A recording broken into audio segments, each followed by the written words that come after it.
Should you buy a motorcycle? Or rather, why would you buy a motorcycle? Those are two common questions that I get asked. Should I buy a motorcycle, or why would you buy a motorcycle when they're so dangerous, and all of the other things that go along with that? Welcome back to the channel. Let's talk about some motorcycles. I feel like the people who are watching this video are considering buying a bike and just need a little bit of an extra push over the edge to go out and get it. But here's also some reasons why someone might want to go out and buy a bike and why you should consider getting a motorcycle. I think motorcycling is something that everyone should consider and try at some point, even though it's not made for everyone. There are some people that just can't or should not ride on a motorcycle for their own safety. Those people also most likely can't drive cars. Topic for a different time. Now, motorcycling is dangerous, and that's kind of obvious when it comes down to it, but it's probably less dangerous than you think. When you boil it down, a lot of it is down to rider error and just, self-infliction of said damage. Now, if you do watch some clips on the internet, there's plenty of videos of cars cutting motorcyclists off and motorcycles running through dense areas and, well, they end up hitting a car, a truck, or something that they shouldn't be hitting. And you shouldn't be hitting anything, actually. But in many circumstances, if you do boil it down, the motorcyclist either didn't react properly, was riding too fast, or wasn't riding defensively. But considering that, why would you want to get a motorcycle? Well, there's a couple of reasons why. Number one, if you're into cars, and you like driving sports cars, motorcycling is kind of everything a sports car has embodied times 100. A motorcycle is going to be way more raw. You're going to get so much more feeling from a motorcycle, especially if you're riding something like a sport bike. It is something that involves way more input than driving a sports car does. So that whole sensation of automobile enthusiasm really gets amplified when you get onto a motorcycle. The second reason would be the cost factor, because motorcycles cost significantly less than cars. Now we'll jump into a little bit of a cost factor later as far as insurance and gasoline and all of that kind of stuff, because that's also a lot cheaper. But when you strictly look at the hobby of motorcycles versus cars, as someone who has modified cars and has owned many cars, motorcycling is way cheaper. You can buy yourself a bike for a couple grand, you can do some small mods, you can be under $5,000 into a very nice motorcycle, where nowadays you can't even buy a decent car for $5,000. So the cost factor definitely boils into it, and also that $5,000 motorcycle that you're going to buy basically will beat 85 to 90% of automobiles on the road.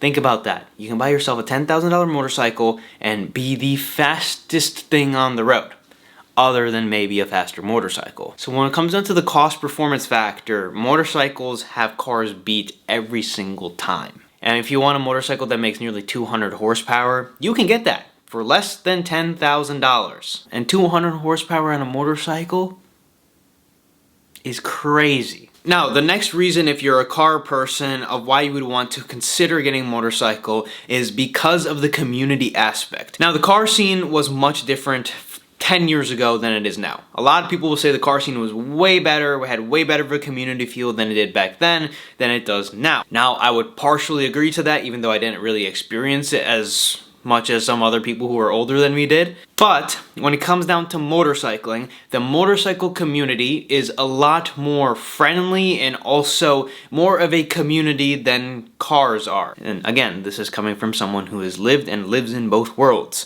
I started off doing social media with cars. Now I've transitioned to doing both cars and motorcycles, and even though the motorcycle page isn't as successful as the car page is, there are way more opportunities, way more people reaching out, and way more connections that I've made through this than I made through the car community. I think that the motorcycle community is much more stronger because there's significantly less people. I feel the people in the motorcycle community to feel more passionate about the hobby, where cars are a very general and broad thing where anyone with a little bit of money buys a nice sports car and then they kind of enter that community where they're not really wanting to be a part of it. But motorcycles is this really strong community feel. So if you do like cars, and you like the community aspect of it, motorcycles have that times 10. That's from my personal experience. Let me know what you think in the comment section. The sensation you get from riding a motorcycle is basically on par with literally anything else that's out there. Even in a convertible car, you don't quite get the feeling that a motorcycle gives in terms of the riding experience. I think anyone who's rode a motorcycle understands completely what I'm talking about, and if you haven't rode a motorcycle, I highly encourage you to just get on a bike. I taught one of my friends how to ride a little while ago, and I let him borrow one of my motorcycles, and he calls me and he's like, this is the best thing that I have ever done. And it's true. It is so fun. You get in the fastest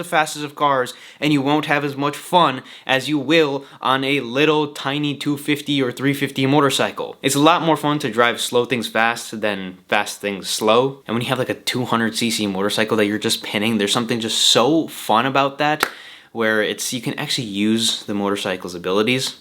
I mean, of course, when you're getting on a piss missile motorcycle, it's kind of the same thing, except, well, the acceleration of those things is insane. And I've driven close to 1,000 horsepower cars, so I know a little bit what I'm talking about. Now, before we get into this last topic, let me remind you guys, if you haven't subscribed, make sure you go down and subscribe because it helps the channel out greatly. And also, go pick yourself up some house teas that we now have officially live on our website, vintageracingclub.co. Much more to come on there, so keep your eyes out, but get the house teas while they last. Now, the last thing I want to bring up is a pretty big one, and it's the fact that motorcycles are much easier to maintain and also modify and work on than a car is. With cars, you need a lot of specialized tools, and it's also a pain to get the car up if you don't have a lift and all of the other things that make your life easier, and thousands of dollars of equipment.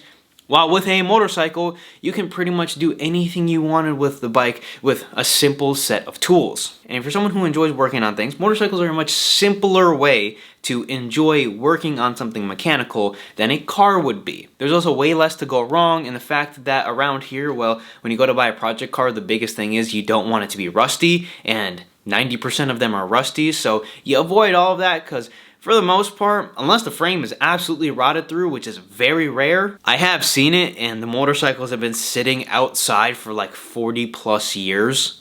In most cases, people will show a bike in their barn or in their shed, and they're pretty well preserved. Those bikes, of course, need a lot of work, and I've bought some of those bikes if you haven't seen my previous videos. We have a bike coming to the channel very soon that sat in a barn for 20 years, and well, we got it to run fairly easily. If it was a car, it would be rotted out, and it really wouldn't be worth saving. They're simpler, easier, and they're cheaper. Now, motorcycling is not a cheap hobby. When you compare it to cars, it's definitely more cost effective. If you wanted to daily ride a motorcycle, it's also going to be much more cost effective than a car. You'll see some people talking on the internet like, oh, motorcycling might be a cheaper version of transportation, but when you start to get into bikes, you're going to want to buy a second bike, and then you're going to want to modify the bike and all of that. But if you're someone who really wants to buy a bike for the cost factor, plus the experience factor, you can 100% buy a motorcycle because some bikes get 100 miles to the gallon. My Honda 919, a 900cc bike that makes well over 100 horsepower, which 100 horsepower for a motorcycle is more than what you need. That bike, still having fun, going on a back roads, not really caring about the fuel economy,